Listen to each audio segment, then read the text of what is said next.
Well, here we are, as mentioned.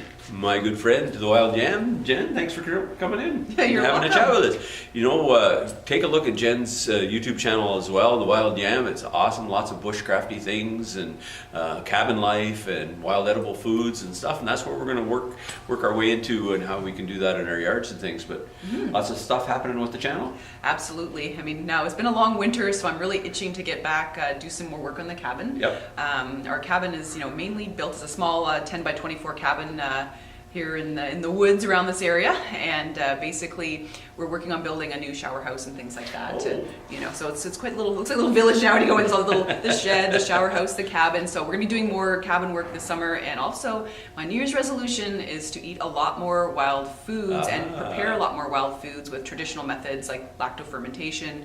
I'm making some wild, sodas, things like that. So really exciting. I'm gonna be really delving into the next level of wild edibles. That's awesome, and that's kind of the segue from our original conversation here about changing your perspective on how you develop your yard. And I know, Jen, you have done, you're working in a new house now, but you created a really nice yard of natural products that you were able to use, yes, but also supported habitat for other animals and birds and things that are, so maybe you can tell us a little bit about that. Sure. So my previous house, when we moved in there's just basically a huge swath of green grass, Right. and a few trees here and there. So I didn't really like that so much. I thought we should develop it a bit more to bring in sort of the local birds, the local small mammals, things like that, and insects as well. Of course, because we're seeing a decline in the bat population, so I also wanted to boost insects in my backyard through just landscaping.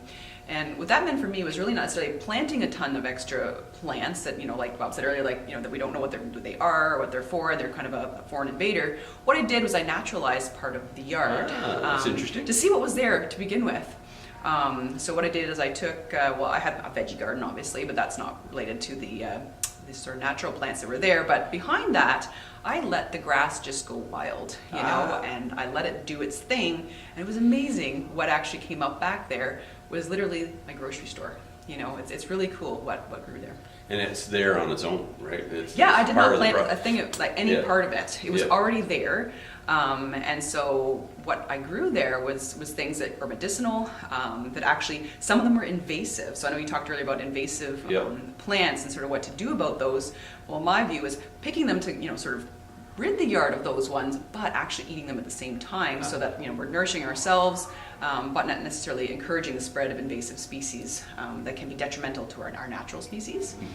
So That's pretty awesome. So when you say, when you went down the road of what's edible and what isn't, particularly from our native perspective, so that we at this horticultural society where I did this talk last week, we talked about native plants and what denotes a native plant and what denotes like an old growth tree, for instance.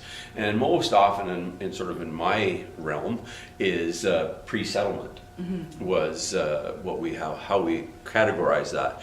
So then a lot of these plants that are now native here are post-settlement, and they're brought by the Europeans and the settlers that came to this part of the world, and use those plants to eat. There's where the change has taken place, and this is why I wanted to speak with Jen and have her here, is because we have been hypnotized to view those as weeds. And that's our word, They were edible plants, they were medicinal plants, they were all kinds of different things. So maybe you can kind of expand on how you sort of, one, gained the knowledge of it, but two, sort of decided, what was edible and what to do with it, because that's that's be a big step. It is a huge topic and one that I'm still, a novice at, and I'm learning a lot, and there's so much to learn.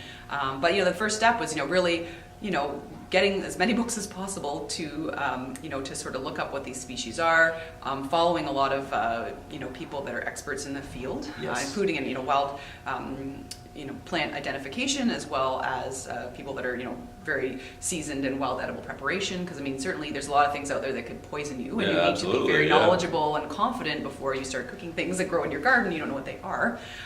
Certainly I have a science background, so that was the first step.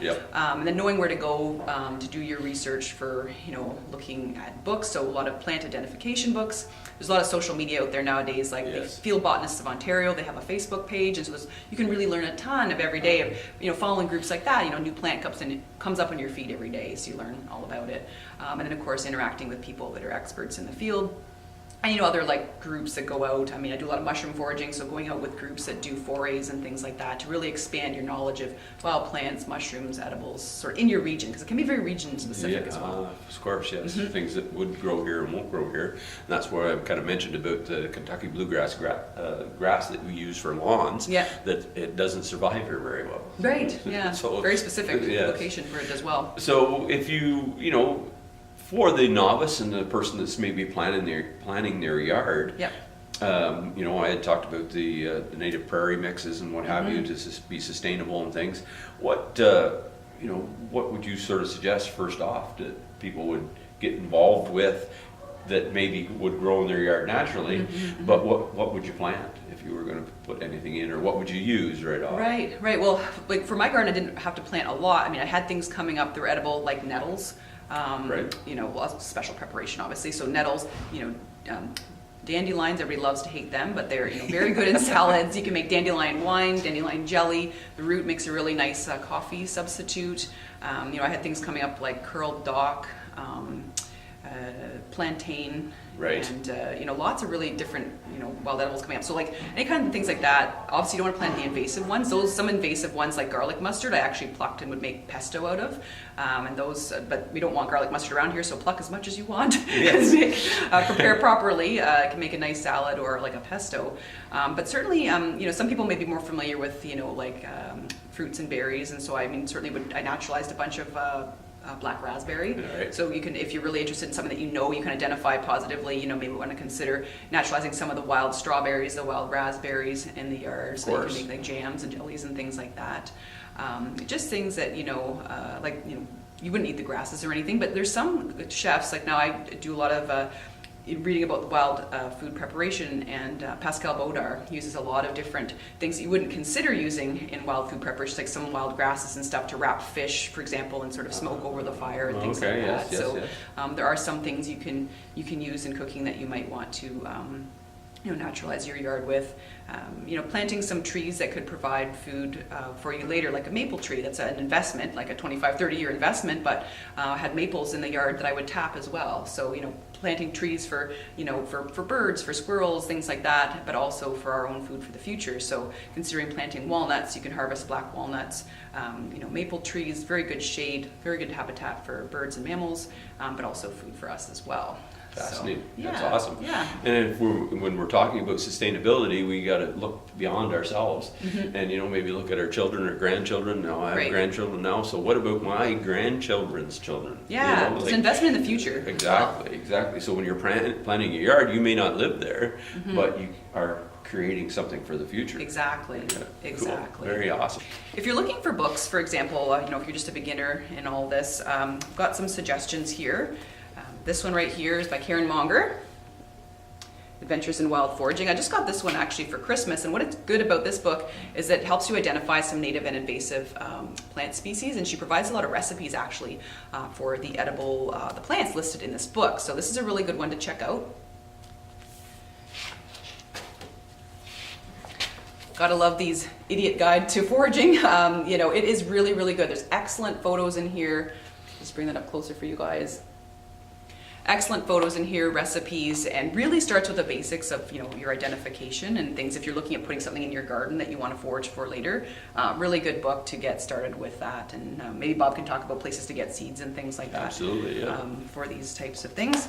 If you're interested in mushroom hunting, getting started with that, one of my favorite hobbies. This one is This one's a complete mushroom hunter, and it is extremely straightforward, basic. Goes over the most common mushrooms that you may want to eat. Some honey mushrooms and oyster mushrooms there.